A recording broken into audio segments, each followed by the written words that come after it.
In today's video, I'm going to teach you how to create a subpage in Squarespace. Before we click around, here's the big idea. In Squarespace, subpages live inside something called a dropdown.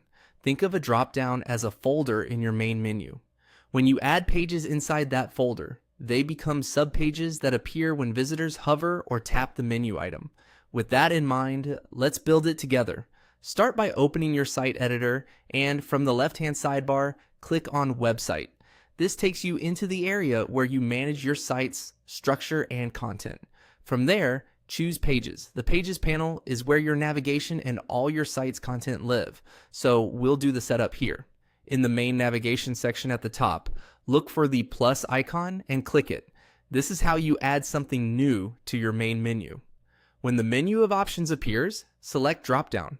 Remember, this isn't a regular page. It's a container that will hold your subpages. It helps keep your top navigation clean and organized.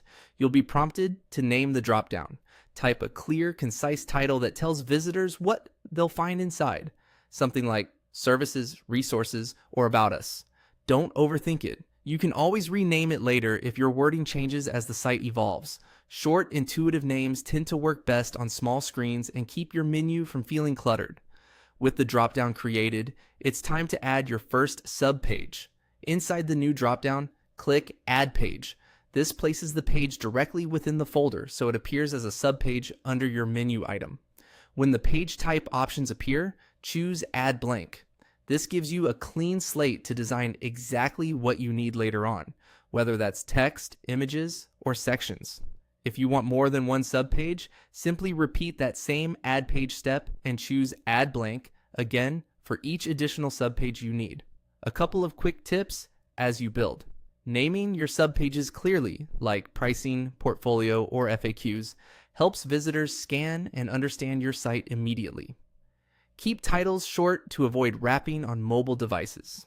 If you ever need to rearrange your subpages, Squarespace lets you drag and drop them within the dropdown for an easy reorder, and you can rename pages at any time without affecting your design. And once your blank pages are in place, you can customize each one with sections and content blocks to match your brand. That's it. You've created a dropdown and added subpages inside it, giving your site a clean, intuitive navigation structure. Thanks for watching and happy building.